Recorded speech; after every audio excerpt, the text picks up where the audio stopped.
Welcome to Once Upon a Time Originals, where you can be enchanted by familiar and unfamiliar fairy tales in their original form. Today you will hear The Goose Girl, a fairy tale by the brothers Grimm. There lived once an old queen whose husband had been dead many years.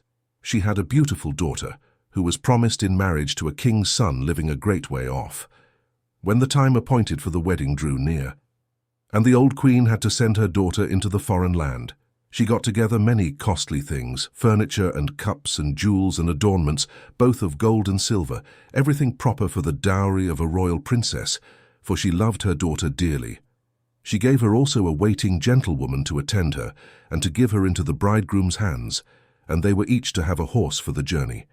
And the princess's horse was named Falada, and he could speak. When the time for parting came, the old queen took her daughter to her chamber, and with a little knife she cut her own finger so that it bled. And she held beneath it a white napkin, and on it fell 3 drops of blood. And she gave it to her daughter, bidding her take care of it, for it would be needful to her on the way. Then they took leave of each other, and the princess put the napkin in her bosom, got on her horse, and set out to go to the bridegroom. After she had ridden an hour, she began to feel very thirsty, and she said to the waiting woman, "Get down and fill my cup that you are carrying with water from the brook. I have great desire to drink." "Get down yourself," said the waiting woman, "and if you are thirsty, stoop down and drink. I will not be your slave." And as her thirst was so great, the princess had to get down and to stoop and drink of the water of the brook, and could not have her gold cup to serve her. "Oh dear," said the poor princess. And the 3 drops of blood heard her and said, "If your mother knew of this, it would break her heart." But the princess answered nothing, and quietly mounted her horse again. So they rode on some miles farther. The day was warm, the sun shone hot, and the princess grew thirsty once more. And when they came to a watercourse, she called again to the waiting woman and said, "Get down and give me to drink out of my golden cup." For she had forgotten all that had gone before. But the waiting woman spoke still more scornfully and said, "If you want a drink, you may get it yourself. I am not going to be your slave." So, as her thirst was so great, the princess had to get off her horse and to stoop towards the running water to drink. And as she stooped, she wept and said, "Oh dear." And the 3 drops of blood heard her and answered, "If your mother knew of this, it would break her heart." And as she drank and stooped over, the napkin on which were the 3 drops of blood fell out of her bosom and floated down the stream, and in her distress she never noticed it.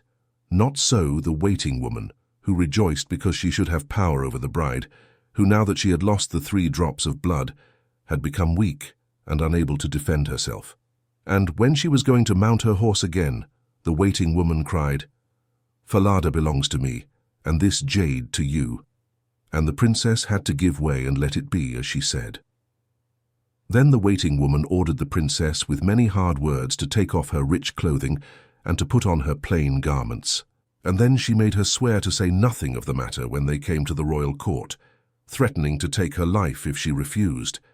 And all the while Falada noticed and remembered, the waiting woman then mounting Falada, and the princess the sorry jade. They journeyed on till they reached the royal castle.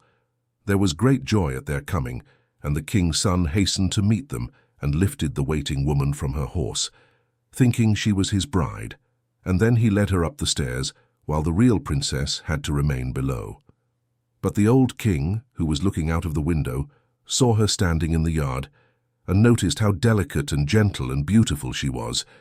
And then he went down and asked the seeming bride who it was that she had brought with her, and that was now standing in the courtyard. "Oh," answered the bride, "I only brought her with me for company. Give the maid something to do, that she may not be forever standing idle." But the old king had no work to give her, until he bethought him of a boy he had who took care of the geese, and that she might help him.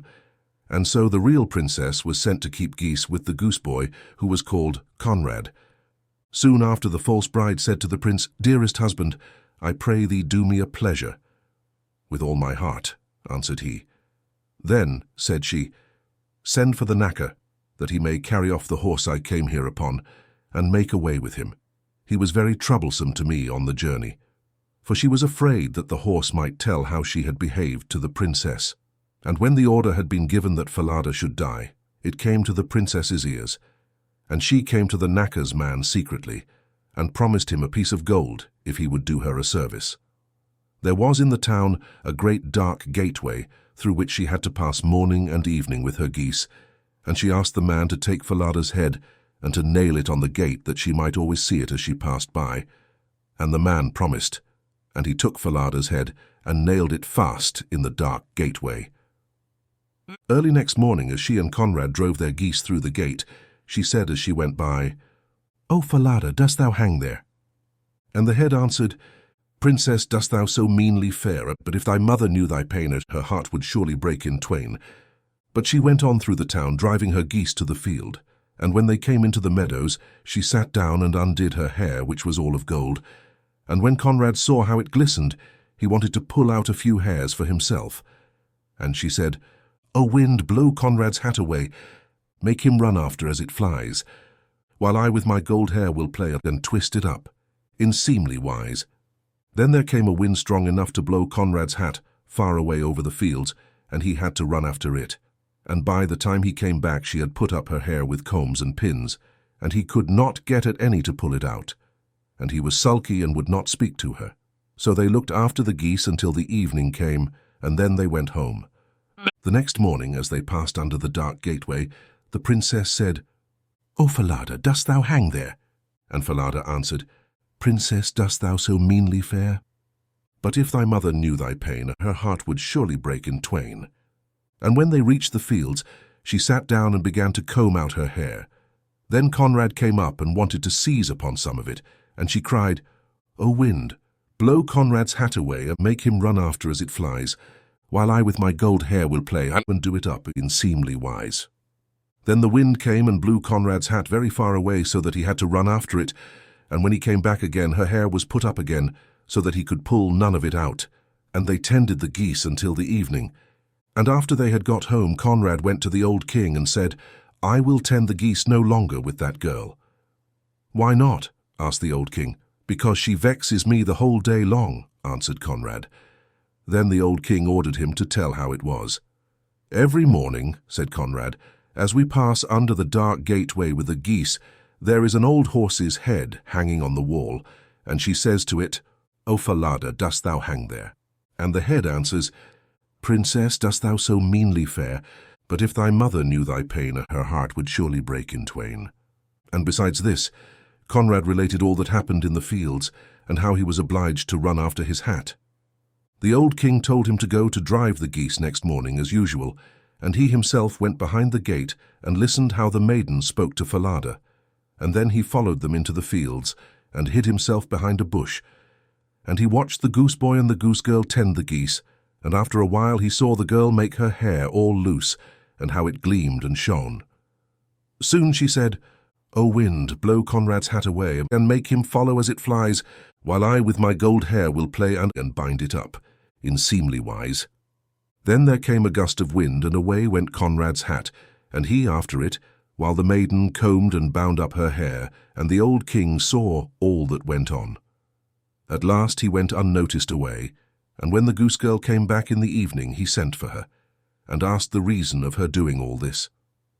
"That I dare not tell you," she answered, "nor can I tell any man of my woe. For when I was in danger of my life, I swore an oath not to reveal it." And he pressed her sore, and left her no peace, but he could get nothing out of her. At last he said, "If you will not tell it me, tell it to the Ironovan," and went away. Then she crept into the Ironovan, and began to weep and to lament. And at last she opened her heart and said, "Here I sit forsaken of all the world, and I am a king's daughter, and a wicked waiting woman forced me to give up my royal garments and my place at the bridegroom's side, and I am made a goose girl, and have to do mean service, and if my mother knew, it would break her heart." Now the old king was standing outside by the oven door listening, and he heard all she said, and he called to her and told her to come out of the oven, and he caused royal clothing to be put upon her, and it was a marvel to see how beautiful she was. The old king then called his son, and proved to him that he had the wrong bride, for she was really only a waiting woman, and that the true bride was here at hand, she who had been the goose girl.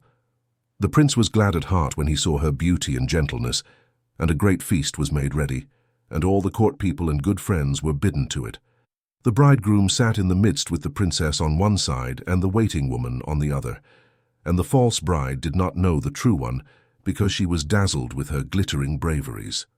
When all the company had eaten and drunk and were merry, the old king gave the waiting woman a question to answer as to what such an one deserved who had deceived her masters in such and such a manner, telling the whole story and ending by asking, "Now what doom does such an one deserve?" "No better than this," answered the false bride, "that she be put naked into a cask, studded inside with sharp nails, and be dragged along in it by 2 white horses from street to street until she be dead." "Thou hast spoken thy own doom," said the old king. "As thou hast said, so shall it be done." And when the sentence was fulfilled, the prince married the true bride, and ever after they ruled over their kingdom in peace and blessedness. If you liked the story in its original version, don't forget to subscribe to the channel, hit the bell, and leave a like. Thank you, and see you next time on Once Upon a Time Originals.